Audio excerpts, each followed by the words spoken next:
Halo is an institution. I actually drive around in my Dodge Charger SRT8, hammering the Hemi 410 as fast as I can, cranking Marty O'Donnell's Halo score. It's not just a game we're talking about. This is gaming.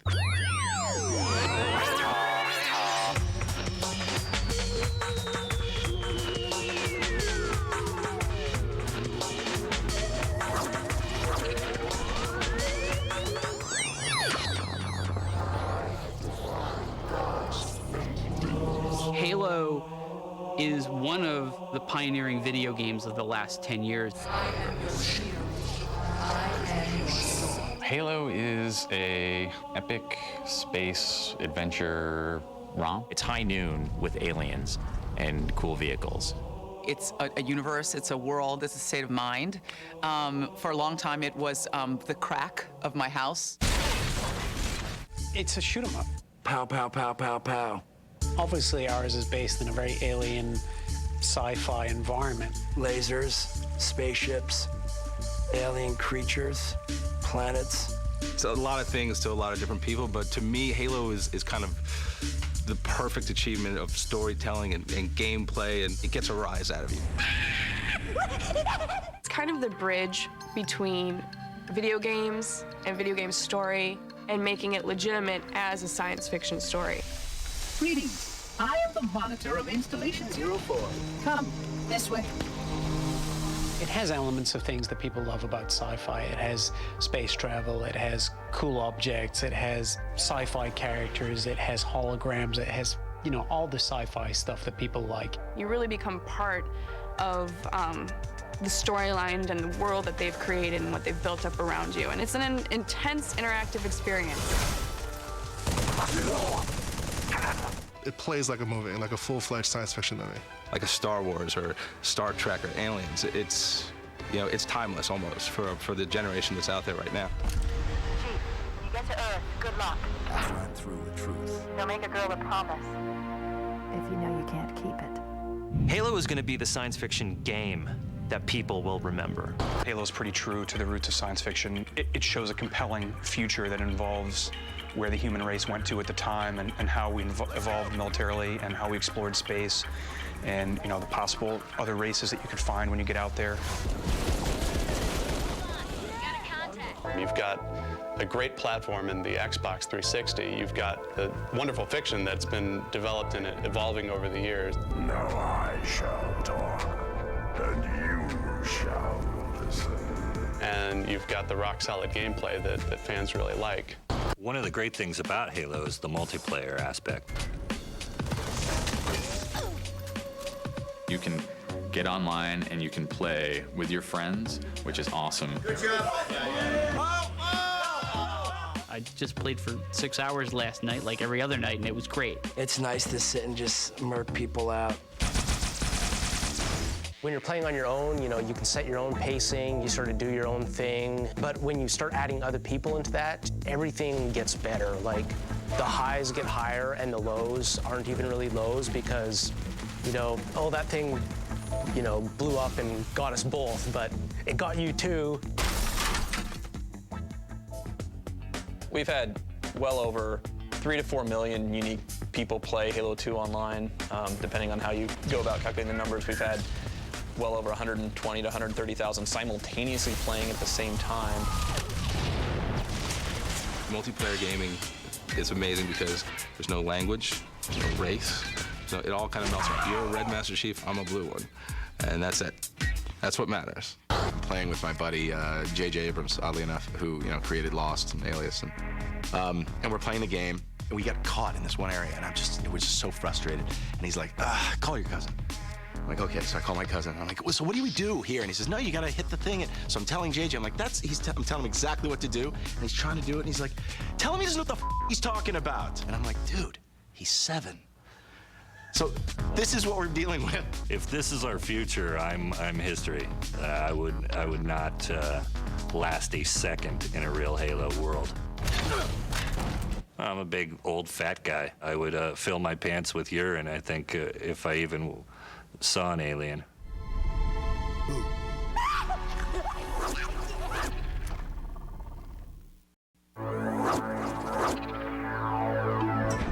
state of science fiction is it's kind of like a pendulum. In the 60s up to the 80s, it was very kind of bright. You had the Star Trek kind of happy version of the future. Everybody's perfect. Everybody's a super person. And now you're kind of swinging back where you got a pendulum where it's darker. Getting into the bigger questions of what is humanity's place in the universe and how are we going to go and take a bigger step out in the stars. Halo goes and really answers those questions. I think good sci-fi is made up of characters that you really care about, and that's what Halo has. I think that's what this game is all about. It's character and story that you want to participate in. It's a big story. Humanity has been attacked and eroded by an alien civilization called the Covenant. When we joined the Covenant, we took an oath. According to our station, all without exception. There's lots of different alien species in the Covenant, from the Prophet leadership at the top of the pile to the grunt foot soldiers at the bottom of that pile. Then we have the Master Chief. He's our protagonist. In Halo 1, while fighting the Covenant in an ongoing conflict while trying to save humanity from the Covenant, he discovers a couple of secrets. One of those secrets is that on this Halo, on this ring, is a parasitic infestation known as the Flood. We were fighting the Covenant, suddenly we realized that they aren't really the bad guy. We got someone bigger and badder and someone we have to worry about. It's this awful parasitic swarm that feeds on anything in its path. It primarily infects, destroys, and takes over the corpses of sentient beings. That's an order. Take it! The moment that the Flood comes up in the game every time is like, even though I've played it a million times, it's a totally terrifying moment. The second secret is that the Halo is actually a weapon to destroy the Flood. The Covenant don't know this. They think that the Halo is going to somehow launch them on their great journey. They think it's going to make them gods. They're misinterpreting all the signs. They're refusing to accept the reality of what they've discovered on Halo. And now they've turned their existing hatred towards the humans into something else, something really personal. I'll kill the demon.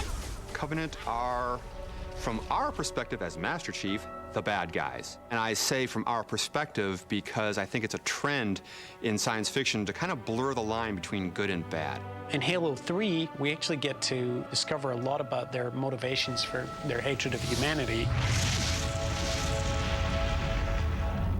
Halo 3 is about, can the Chief pull it off? You know, can the Chief save Earth, or is Earth doomed? You know, is the Covenant gonna win? Is the Flood gonna take over? How is the world gonna end? Master Chief is the ultimate ass-kicking machine, essentially. And he's the one who humanity's hopes have been kind of pegged to. If he fails, everything can get wiped out. He wears a mask, and you cannot see who Master Chief is. Therefore, it is very easy for you to imagine that you are Master Chief. I know Master Chief sounds like a man, but underneath the mask, he's totally me. There's like a little voice filter that makes him sound kind of dude-like. Relax.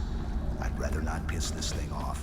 But if you flipped up the visor, it would totally be, you know, hot, sexy me. The Master Chief could be a scrawny dude with a pocket protector, glasses, never gets chicks. Maybe when he has a suit on, he gets chicks. You look nice. Thank you. Damn. How you doing? The Arbiter is the flip of Master Chief, if you were to look at it from the Covenant side. He was the elite fighter. He was the hero for the Covenant. The Arbiter's an interesting character. He's about as controversial a character as we've ever created.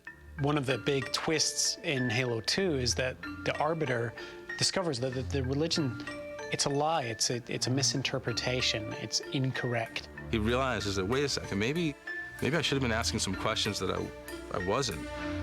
Maybe none of this really makes a lot of sense, you know? Maybe we're being lied to. The Arbiter's misunderstood, definitely. He does what is right in his heart rather than what he's told. And also, he can wield the plasma sword. That is the greatest weapon ever invented. I wish I could buy it on, like, eBay. If someone sold a plasma sword on eBay, I would buy it even if it came and it was fake. I would still have to just pay for it to see.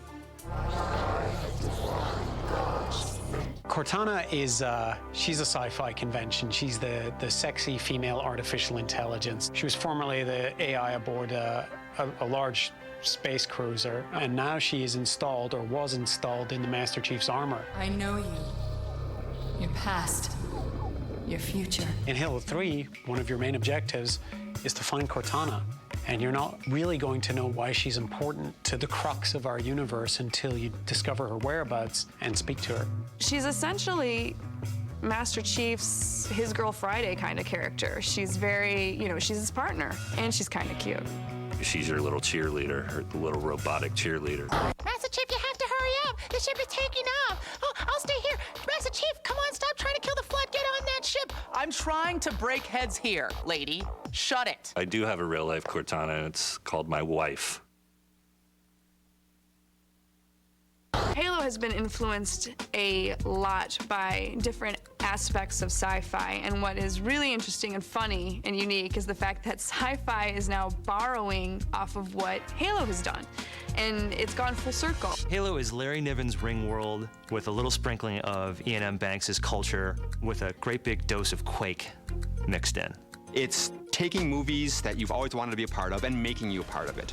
I think if you compare even one episode of the video game trilogy to a famous movie trilogy, let's say Lord of the Rings, that's, you know, 6, 7, maybe 8 hours of entertainment. A video game, one episode of a video game is going to play out anywhere between, you know, 11 and 18 hours of gameplay.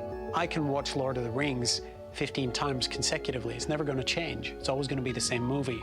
But Halo, I go back and play it again. I can change the narrative on the fly, by choice and by accident. So it never really plays out exactly the same way. We definitely want to evoke all the things that people love about those movies, like Aliens, about, you know, like Total Recall or, you know, Star Wars. Any of that stuff is great background for us to look at and say, you know, what did they do that's really cool and what did they do that's right? If you have to compare Halo to movies, I guess it would be like Aliens meets Die Hard meets 3 Men and a Baby. I don't know, I just think everything should have a little 3 Men and a Baby in it. It's a perfect movie.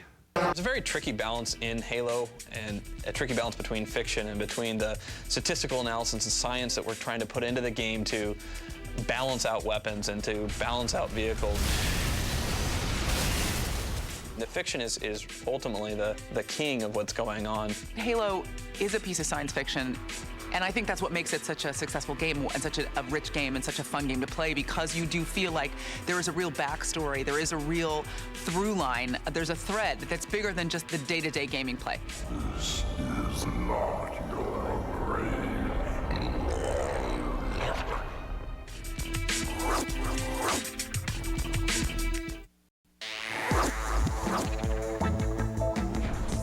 Bungie is the creator and developer of the Halo series. It's using the most advanced video game technology with the Xbox 360 to go and tell a story about far future technology that we can't even think of having right now. For the first time, you know, video games are getting to the point where it's not what you can do, it's what you want to do. The technology that we use allows us to layer things in a way that you can't do in a movie. Since we're not sure exactly what the player is going to do and exactly when they're going to do it, the game has to be able to respond to the speed at which the player plays.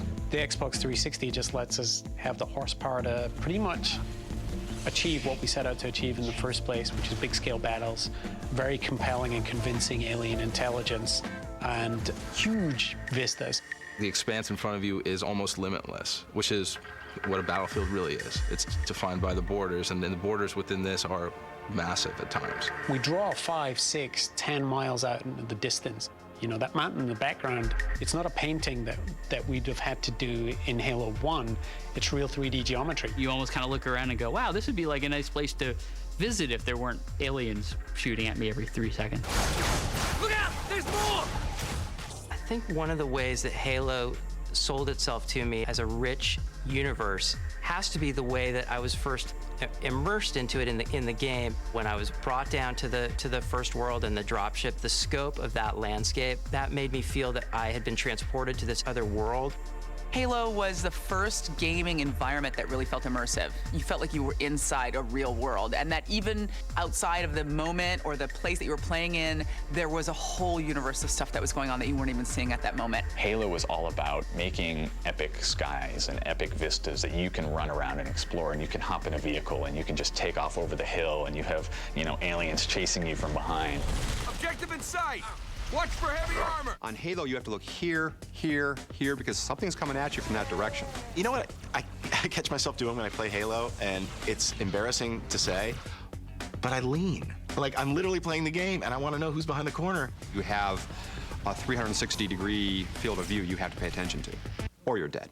In the game, you're out in daylight and running around and killing things, and monsters are coming at you, and it's pretty outside, which is strange. When you're playing this game on this new console, it's the cinematic experience, the thing that we're all looking for, that suspension of disbelief, that you want when you go to a good movie or you get caught up in a good story.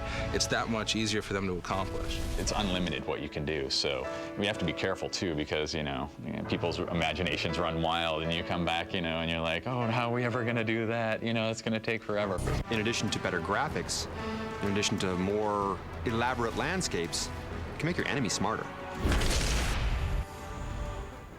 AI stands for artificial intelligence.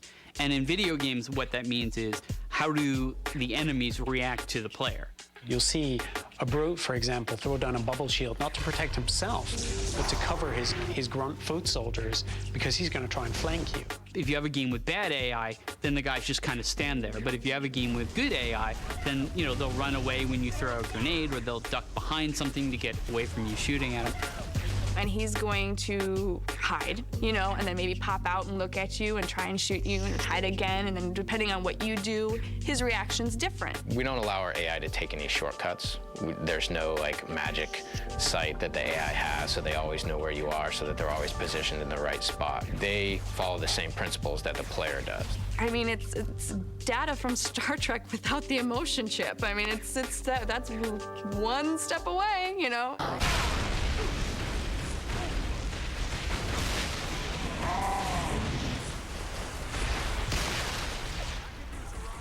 One of the things that I worked on is the combat dialogue. We have 40 to 60,000 unique lines of combat dialogue in the game. We have these things called AI triggers. That actor is in a particular situation. They usually have up to 10 or 12 different things that they could say. That thing's gonna kill us! When you multiply that times, 30 actors in the game and 384 AI triggers, and you end up with an awful lot of dialogue. The demon, he's here, wart. You get all these just silly but fun and relevant little bits of dialogue. This would be a grunt getting shot in the leg.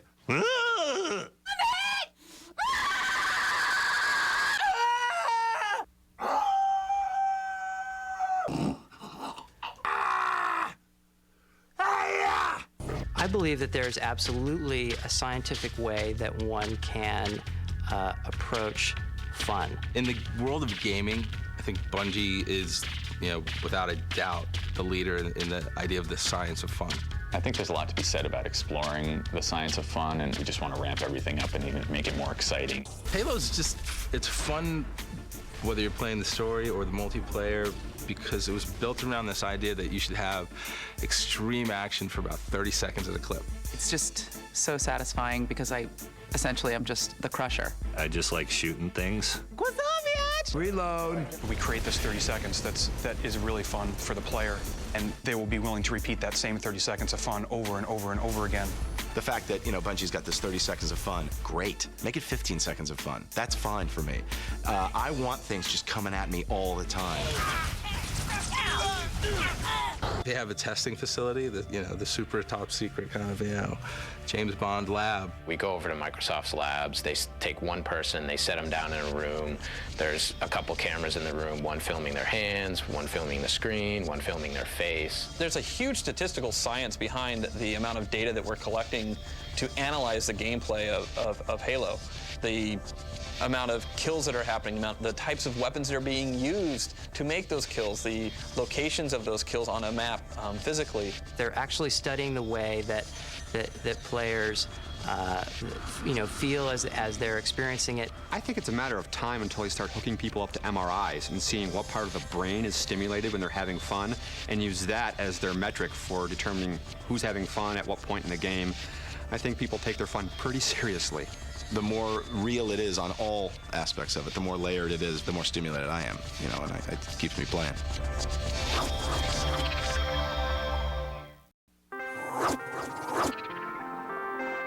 What makes Halo work as a game is that perfect storm of technology and fiction and gameplay that all came along at the right way at the right time. I think we're definitely always balancing the fiction and the science versus the art, and making sure that it works. But we push the boundaries a little bit. I think this is going to be the masterpiece. Just from a visual standpoint, Halo 3 is a mind blower. Every now and then there's a huge leap forward in the evolution of console gaming, and Halo 3 is that. At the end of the day, you can talk about that the game's been in development for 2 years, and there's 300 people, thousands of people working on the game, and the technology, and the story, and the weaponry, and how detailed that all the details are, and the vistas and everything. Great! At the end of the day, is it a fun game? That's what I want to know. And without question, the answer is yes. I'm most proud of how we're taking all these different things. We're taking, alien worlds, and we're taking multiplayer gameplay, and we're taking the story, and all these things that are these different elements of a sci-fi, story or a sci-fi game, and they all come together in a really coherent way. Halo 3 is definitely the conclusion of this trilogy. There's no bait and switch here. You're going to see conclusions to the story arcs, to the characters' arcs. In every way, Halo 3 is the final chapter of the Chiefs story. I'm really disappointed it's the last game. I think that's kind of bull. You can believe that. Because it feels like this is like a long-term kind of epic story, and should go on and on and on and on. Because there's got to be another Halo ring out there somewhere. You can't destroy them all.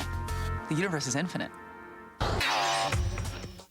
Next on Sci-Fi, Flash Gordon.